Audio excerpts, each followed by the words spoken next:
सभी को नमस्ते जी। आर्य समाज का चौथा नियम है सत्य के ग्रहण करने और असत्य के छोड़ने में सर्वदा उद्यत रहना चाहिए। आज वेदों के ऊपर चर्चा हुई, आत्मा, परमात्मा, प्रकृति के ऊपर चर्चा हुई, इनके गुण, चेतन, जड़ के बारे में चर्चा हुई।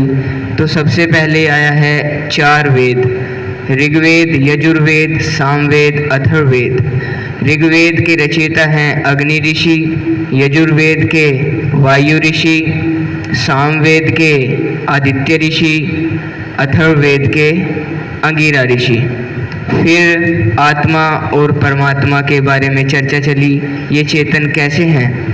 जिस प्रकार से आत्मा की उपस्थिति में हमारा स्थूल शरीर गतिमान है, ठीक उसी प्रकार ये संपूर्ण संसार परमात्मा की चेतन सत्ता के कारण, चेतन गुण के कारण ही गतिमान है।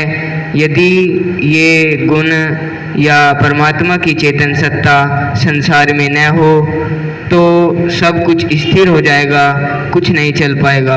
ओम। धन्यवाद अमृत आर्य का।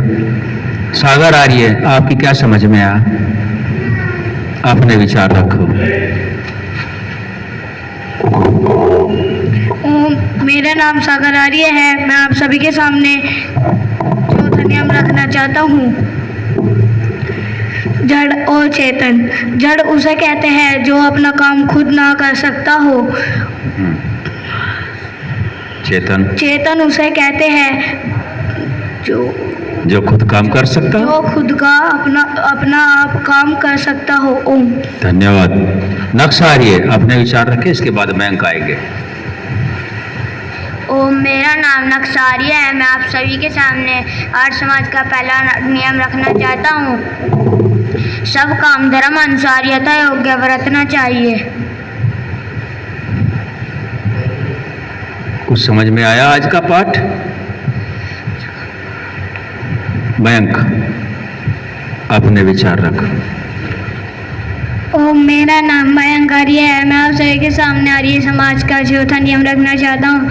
सत्य के ग्रहण करने और असत्य के छोड़ने में सर्वदा उद्यत रहना चाहिए। हमें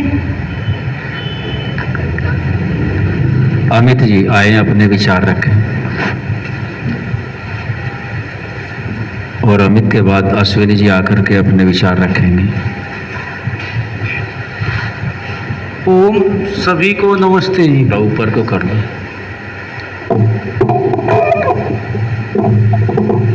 आर्य समाज का तीसरा नियम है वेद सब सत्य विद्याओं का पुस्तक है। वेद का पढ़ना, पढ़ाना और सुनना, सुनाना सभी आर्यों का परम धर्म है। हमें ज़्यादा से ज़्यादा वेद का अध्ययन करना चाहिए परमात्मा के बारे में जानने के लिए। हमें आज बताया इन्होंने 3 सत्ताएं हैं, आत्मा, परमात्मा और प्रकृति। इसमें एक जड़ सत्ता है और 2 चेतन सत्ता है। आत्मा और परमात्मा चेतन है, प्रकृति जड़ है। और आर्य समाज के जो 10 नियम हैं उनके बारे में बताया। ये सभी के याद होने चाहिए। ये हमारे जीवन के लिए बहुत ही महत्वपूर्ण है। ओम। बहुत बढ़िया। गुरु जी अपने विचार रखें।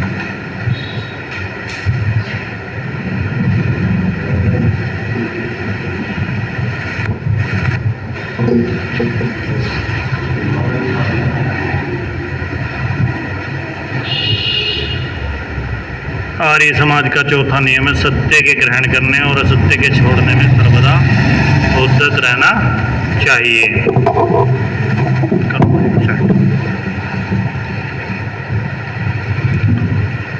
अभी विषय चला हुआ था जड़ और चेतन।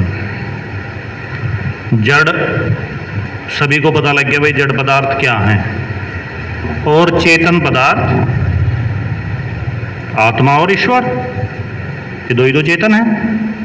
अब चेतनता का जो अनुभव किया जा रहा, कि पूछा गया कि परमात्मा कैसे चेतन है, कैसे अनुभव करें, कैसे बताएं दूसरे को कि हाँ भाई परमात्मा चेतन है। यही तो विषय चल रहा था।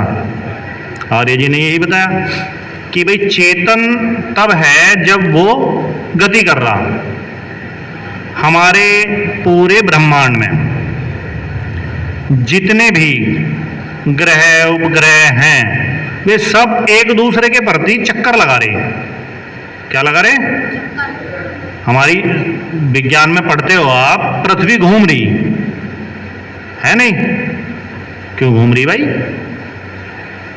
ईश्वरीय सत्ता के कारण ही तो घूम रही। वो चेतनता है, वही घुमा रहा।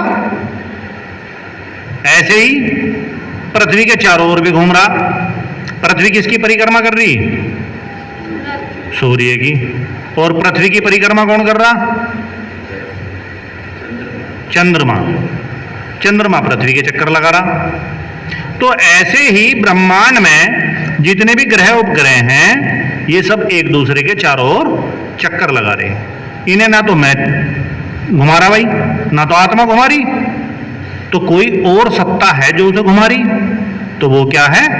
ईश्वर है। तो हमें उससे क्या बोध हुआ कि ईश्वर चेतन है। क्या है? और जब चेतन होगा तो उससे दूसरे में भी क्या आ जा? जब वो दूसरे के पास आ जाए तो क्या आ जा? चेतनता। उसमें भी चेतनता आ जा। तो कल जो प्रश्न उठ रहा था कि भाई सब जगह सर्वत्र ईश्वर है नहीं? जब वो पूरी पृथ्वी को घुमा रहा तो पृथ्वी पे ईश्वर हुआ नहीं हुआ?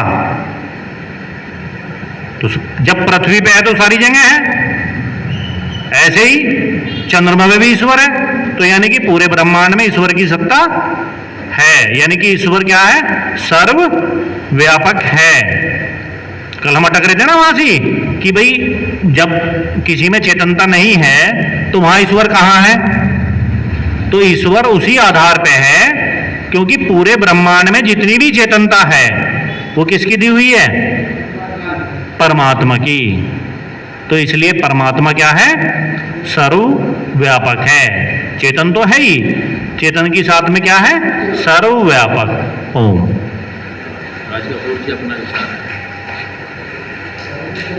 राज कपूर जी अपना विचार रखें और उनके बाद वैद्य जी रख लेंगे, फिर हाजिरी होगी।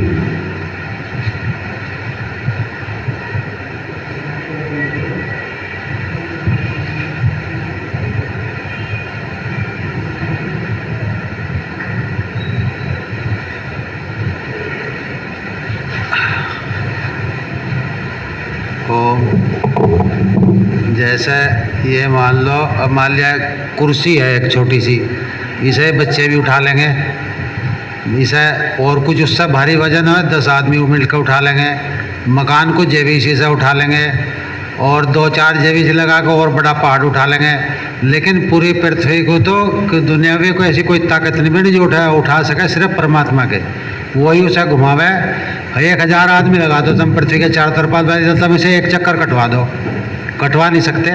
और पृथ्वी पर जो है परमात्मा से अपनी मर्जी से ही चलता फिरता कर रहा। तो ऐसे ही 3 चीज़ें, क्रिया, कार्य और साधन।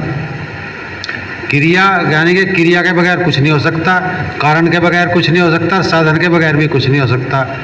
जैसा कि एक चूल्हा है, चूल्हे में वो भी तवा भी रखा, आटा भी लगा रखा, रोटी भी पड़ी।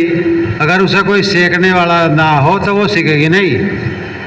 और आगे समझेंगे थोड़ा सा, मान लिया जंगल में है कोई, जहाँ चूल्हा भी है और रोटी भी पड़ी हुई है और एक हाथी उसके पास खड़ा है, क्या वो रोटी सीख जाएगी?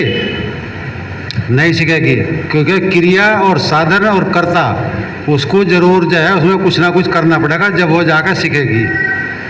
तो परमात्मा इतने बड़े ब्रह्मांड को अपनी व्यवस्था से चला पा रहा है, ये थोड़ी बड़ी बात नहीं। सिर्फ वो चेतन सत्ता के अनुसार ही चला जा पा रहा, बाकी और नहीं कोई चला सकता उसे। इतनी बड़ी पृथ्वी को कोई एक पूरी दुनिया मिलकर एक चक्कर नहीं कटवा सकती उस पर। ओम। धन्यवाद। वह जी अपने विचार रखें।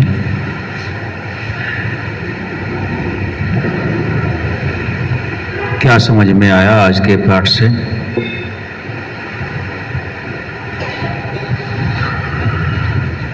ओम।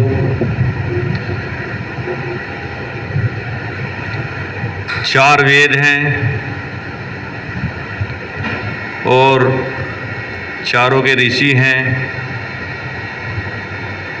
परमात्मा है, आत्मा है, प्रकृति है और आर्य समाज के 10 नियम हैं। सही खोज करने के लिए तो हमें अध्ययन की जरूरत है और जो वेदों के अनुसार बनाए हुए ग्रंथ हैं उनका अध्ययन करने की आवश्यकता है सही प्रश्नोत्तर करने के लिए, क्योंकि जब तक आदमी किसी चीज़ को नहीं पढ़ता, जब तक वो भ्रम में भी रहता है और दूसरे की बताई हुई बात को ही मानना स्वीकार करता है। लेकिन जब कोई आदमी अपने आप किसी कार्य को करता है उसमें जो है उसे उत्साह होता है और प्रसन्नता भी होती है। और परमात्मा तो एक ऐसी सत्ता है